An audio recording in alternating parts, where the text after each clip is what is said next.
Now, I know what you might be thinking, and I know what you might be asking yourself. Danny, interest rates are, high. They're not 3%, they're 7%. Why are prices continuing to go up? And it all goes back to the first chart that we talked about, which is what is going on in the Dallas, Texas real estate market. They say knowledge is power, and one of the things that I love doing is diving into the data to see exactly what's happening so that you can make an informed decision in your next real estate purchase or sale. So I got my Texas Rangers, that would be world champion Texas Rangers, hat on. Let's dive in and rock and roll. All right, and by the way, my name is Danny Batsalkin. I'm a real estate broker right here in Dallas, Texas. Whether you're moving here, relocating to the Dallas area, or you want to move somewhere within the Dallas area, my team and I are here to help you.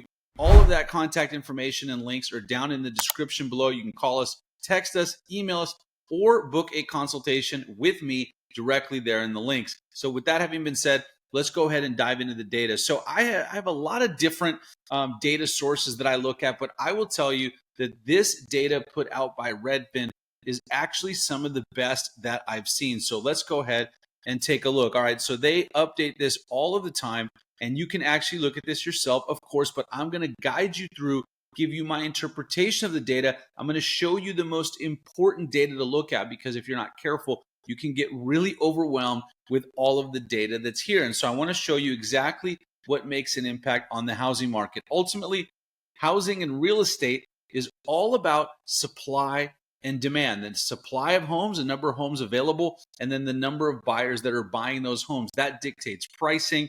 That dictates everything that's going on in the market. And so the best chart to look at, I'm going to go straight to it, is called months supply of inventory. What that shows us is how many months of real estate, of homes, are available on the market to be sold.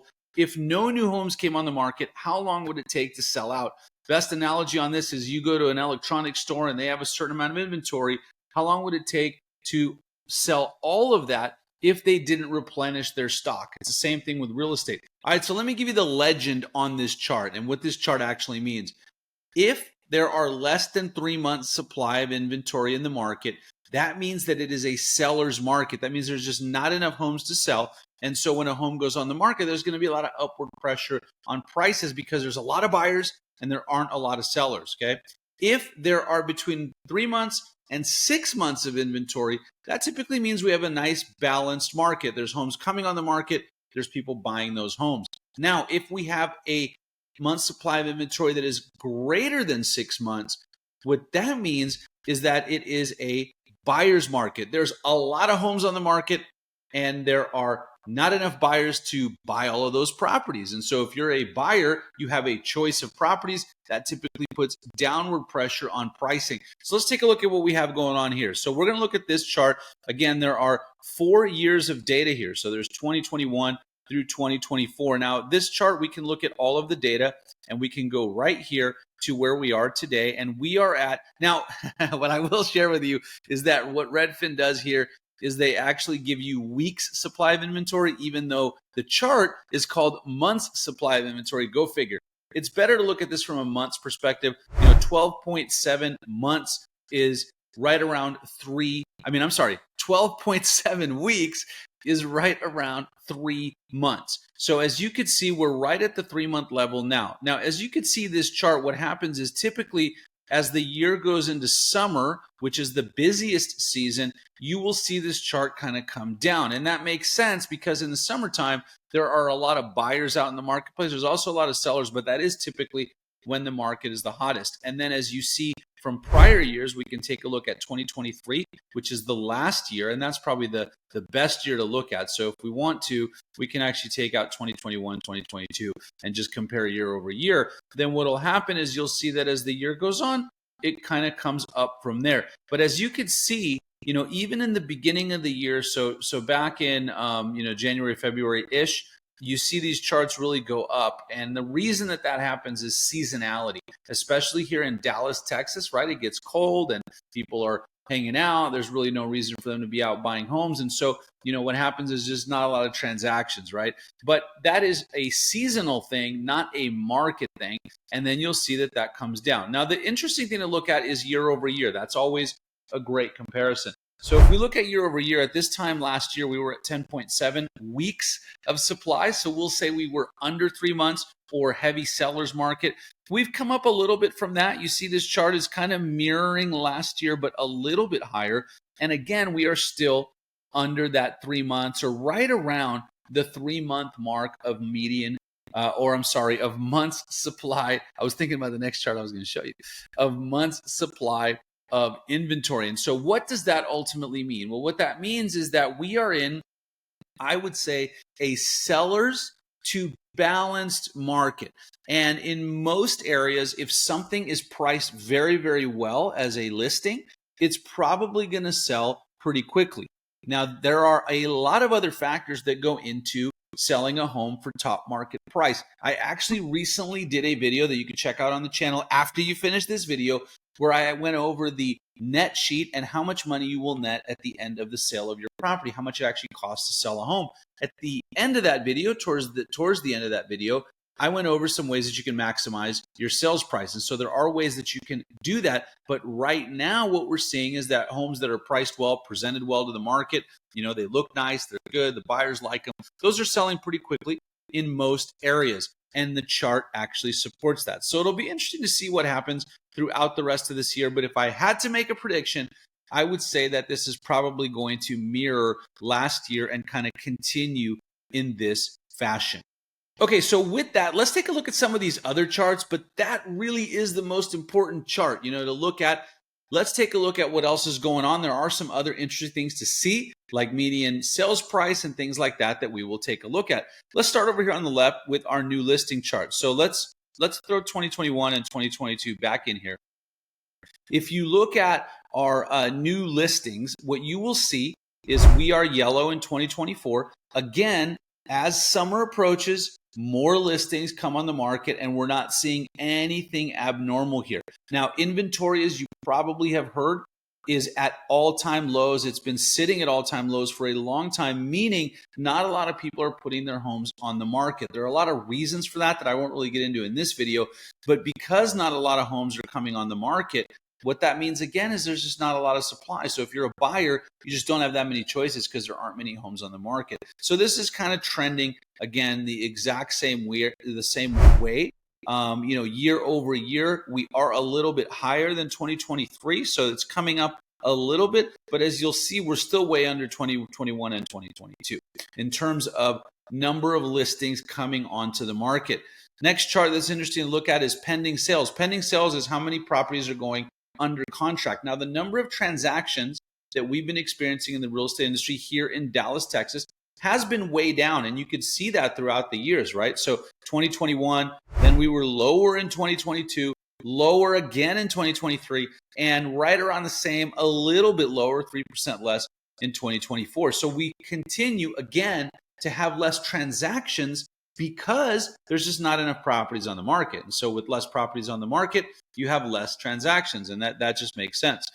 Let's take a look at homes sold. You're going to see probably the same thing, right? So the number of homes that are selling is low because there aren't that many listings coming on the market. There's not that many homes going in escrow. Consequently, there's not that many homes selling. And so that just makes sense, right? Let's take a look next at our median sales price. This is the sales price of homes. And this chart is very, very interesting. So if you look at the median sales price, this has been going up here in the Dallas, Texas area for homes sold for quite some time. Okay, so if you look at 2021, and unfortunately this chart only goes back 4 years, but I'm going to show you something super interesting. If you look at 2021 around the same time, our median sales price right here was $326,000. But here's the interesting thing to look at. That was already up 21% year over year. So if they had 2020 here as a chart, you would see that would be way lower than 21. So think about it this way, from 2020 to 2021, I know we're talking pandemic years, we went up 20% here in the Dallas-Fort Worth Metroplex market, okay? Then from 2021 to 2020, lots of 20s. Then from 21 to 22, if you look at the black chart, we're up another 16%, okay, at this time of the year. 23 came down just a little bit, 3%. But then look at 24, we're back up not only above 23, but we're now above 22. So what we're looking at is all-time highs in terms of sales prices. Sales prices continue to go up year over year. We're 5% higher. Now, I know what you might be thinking, and I know what you might be asking yourself. Danny, interest rates are, high. They're not 3%, they're 7%. Why are prices continuing to go up? And it all goes back to the first chart that we talked about, which is supply and demand. There's not enough supply. There's still a lot of demand for housing. That is putting that upward pressure on prices. If you just go back to the month's supply chart, it tells you everything you need to know. Like I said, under 3 months, seller's market, upward pressure on pricing. And so that's exactly what we're seeing reflected in this chart. Couple more that we can go over. Days to close is just how long it's taking transactions on average to close. It's something interesting to look at. We're at 25 days. Average length of an escrow is about 30 days. So, that makes perfect sense there at what we're looking at, right? And then if you look at price drops, which a lot of people like to look at, okay, the naysayers, the people who are constantly predicting a market crash always focus on this chart, which is price drops. And what this will show you is how many listings are reducing their prices. And so if you look, the naysayers, and you can find them all over YouTube, these are the doomsdayers. They're always saying the market's going to crash. And, once in a while, of course, they're right. It's been a while, but they're right once in a while. If you look at this, what you'll see is that 6.2% of active listings currently have a price drop. Okay, so that means 6 out of 100 listings will reduce their price. Now, the thing is, though, and that's up, 2% year to year. So these folks will all say, oh my God, the market's going to crash because everyone's reducing their prices. Well, that's not necessarily indicative of the market coming down. And let me share with you why. If someone drops their price, there are so many reasons behind that. They could have listed it way overpriced, okay? And that is typically what happens in this kind of market, because people see the last chart I showed you, prices are going up. Hey, I'm going to list way higher than everyone else. And then they overshoot the pricing, and then they have to reduce the price down. So I don't read too much into this price drop chart. In fact, you can look at these things. They always, they fluctuate. They go up, they go down. It's not indicative of what is going on. And so it really is not something that I focus on. What I focus on, again, and I'm going to go back to it, is this month's supply of inventory. This really is the most important chart when you're going to look at the data and see exactly the type of informed decision that you should make in the Dallas-Fort Worth real estate market. All right, so I have a question for you. Do you like this kind of video on the channel? My real estate channel is all about Dallas, Texas real estate home tours, neighborhood tours. And if you like market updates, I'm happy to provide them. I personally love diving into the data. And I think it's important that you do the same. Whether you're relocating to Dallas and you just want to see, hey, what's going on in the Dallas market, or you want to move within the Dallas market and you're thinking, hey, is this a good time to sell my home? Should I wait? Is this a good time to buy a home? Is it a good time to buy an investment property? The data really drives a lot of those decisions. I know residential real estate is an emotional decision as well. And if you're relocating here for a job, or you just want to move to Dallas because you want better quality of life or more business friendly, or less taxes, all the reasons that we came here from California 3 years ago, then you may not pay as much attention to some of this, but it's still important to know. So let me know in the comments, do you like this kind of video? If you do, I'm happy to make these more often and keep you updated on the market. Again, all the links are down in the description below. If you want to book a real estate consultation and chat about your plans, if real estate is in your plans this year, you can call, text, email, or any of those things. Now, my favorite video that I have made on this channel so far is where my 9-year-old Baron and I toured the 5 richest areas here in the Dallas-Fort Worth Metroplex. And you can check that out right here.